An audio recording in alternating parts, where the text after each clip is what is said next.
War Without Endgame, Trump's two-week gambit in the Strait of Hormuz by AZLAN Adnan, M.A. Thursday, 2nd April 2026. A declaration without closure. President Donald Trump addressed the nation last night with a calibrated but internally strained message.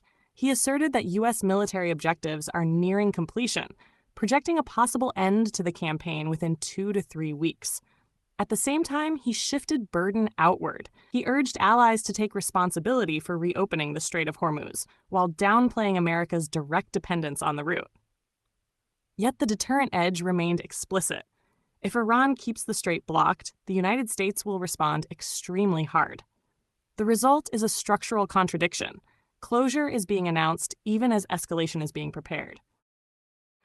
Strikes continue, but no decisive break. US and Israeli strikes persisted overnight, including reported hits on logistics compounds in western Tehran on the 1st of April, where storage facilities and transport nodes sustained visible damage. This reflects a sustained attritional air campaign rather than a single decisive strike sequence. Targets are being degraded progressively, not eliminated in one operational phase.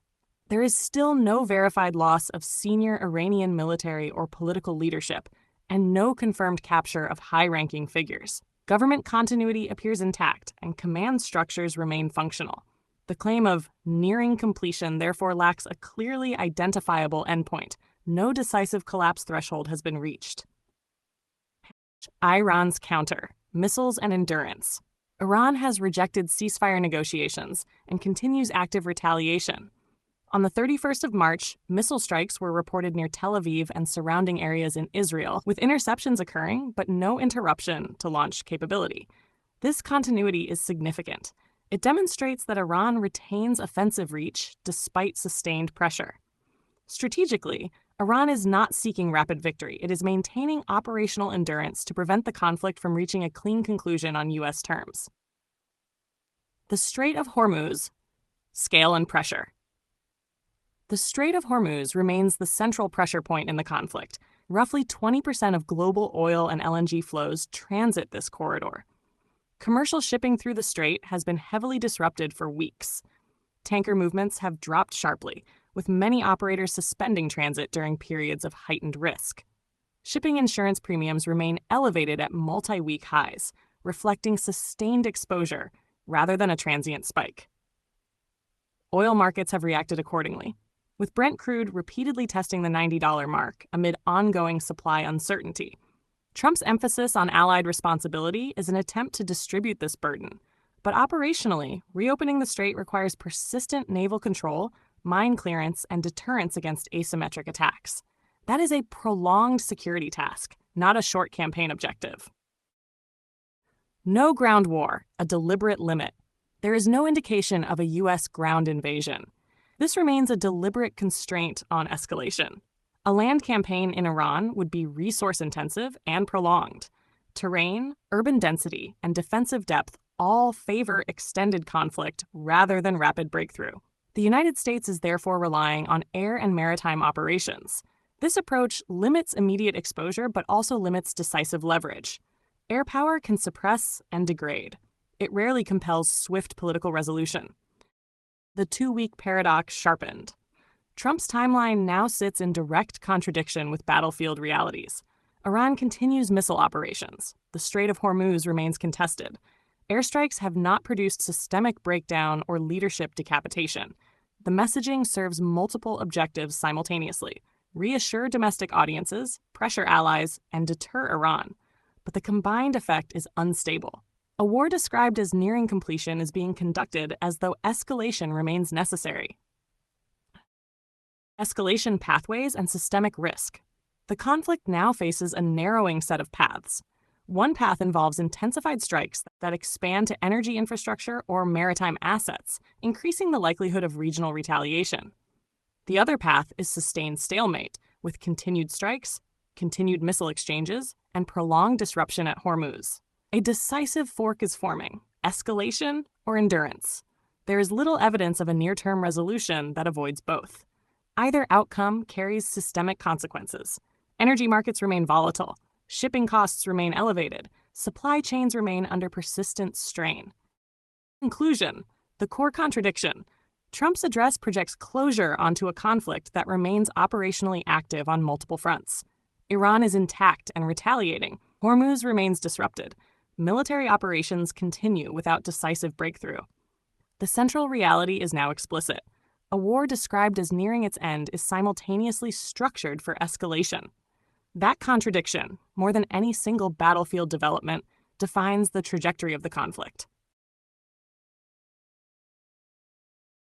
About the author. AZLAN Adnan, M.A., is a Malaysian political thinker, writer, and founder of the Green Party of Malaysia. He champions sustainability, geniocracy, nocracy, meritocracy, technocracy, animal rights, and transparent good governance, blending ecological realism with structural reform to address climate collapse, inequality, and elite capture. With a master's in international business and management from the University of Westminster and a postgraduate certificate in teaching from Royal Holloway, University of London, AZLAN approaches every page like a classroom, breaking down complex ideas with precision and clarity so anyone can follow along. Building on this foundation, AZLAN has spent 3 decades dissecting the intersections of geopolitics, trade, security, and the global economy. His work cuts through official narratives to map how middle powers like Malaysia navigate great power rivalry, resource wars, and multipolar shifts. He is the author of over a dozen titles on international relations, political economy, and strategic affairs, including On the Edge of Escalation: How Trump's second presidency is Reshaping the Path to World War III. The strategic significance of a failed Iranian strike on Diego Garcia, Asshole-in-Chief 101, Ways the World Sees Trump. Asshole. The sequel, 101 Stupid Things Trump Actually Said. The Russia-Ukraine War, Strategic Overview. Corridors of Labor and Power, Malaysia-Bangladesh Relations in International Political Economy. Straits of Proximity, Malaysia-Indonesia Relations in History, Strategy and Political Economy. Foreigners in Malaysia, Who Are They and What Are They Doing Here? Middle Powers in a Contested Indo-Pacific, Security, Trade, Education, and Diplomacy in Malaysia-Australia Relations. From non-alignment to multipolarity, Russia-Malaysia Relations in the 21st Century. Middle Powers in Motion, Malaysia and New Zealand in the Indo-Pacific Order. Malaysia-Japan Relations, History, Strategy, Trade, and the Next Era. Shadows over the Kremlin, Vladimir Putin's Reign, from KGB Enigma to Global Power Player. Greenland Revealed, Geopolitics of the Frozen Arctic North, updated 18th of January 2026. Iran at the Crossroads, Tipping Point and the Long-Term Outlook. A Millennium of Trade, the long thread of Iran-Malaysia ties. Terrains of Power, Venezuela in a Nutshell, a collection of essays and articles. AZLAN writes with the clarity of someone who has watched empires rise and fall, from ASEAN boardrooms to Arctic ice shelves. He argues that true sovereignty demands green policies, merit-based institutions, and a no-nonsense rejection of both cronyism and ideological dogma. His lens: how power actually moves, not how it's advertised. A Writer's Manifesto by AZLAN Adnan, M.A. As an agent provocateur and change agent, I write to shift paradigms. Nothing more, nothing less. I draw inspiration from Robert Baden-Powell's parting words, leave the world better than you found it. I also take heed of Buckminster Fuller's reminder, not to fight old systems, but to build new ones so compelling that the old becomes obsolete. So here is my pledge. Every book I write enters the public domain the moment it is finished. No royalties, no gatekeeping. Download my work from my Telegram channels, Z Library, and pass it along. Copy it. Quote it. Seed it into every mind that needs it. If you gain something from these words, wonderful. Spread them freely and help someone else along their path. Should you wish to contribute, do so voluntarily. Not more than 5% of what you earn this month. The same principle as T. Harv Eker's fifth jar. Treat it as a gesture of solidarity, not obligation. Whatever reaches me goes towards my various eye treatments. Keep the rest for yourself and keep the chain moving forward. This is how we remake the world, one liberated idea at a time.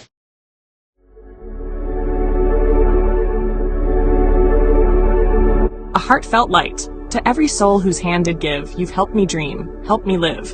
In darkest hours your light came through, with hearts so kind, so pure, so true. Your gifts, like stars in deepest night, have steered me gently toward the light. Each coin, each word, each silent prayer a thread of hope so rich, so rare. My eyes once dimmed now seek the skies, and slowly clearer visions rise. Because of you, I dare to see the world again, its grace, its plea. Your compassion's flame will not just stay with me alone. It lights the way for others wandering through despair to feel the warmth of selfless care. You've shown what love in action means, in quiet ways through giving scenes. You've built a bridge from soul to soul and made the broken feel more whole. So let this thanks rise like a song, a melody both soft and strong. May your example gently call more hearts to rise to give. To fall into the joy of lifting pain, of planting hope where none remains. Your kindness walks beside me still, a light, a love, a living will.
Don't forget to hit that subscribe button to show your support.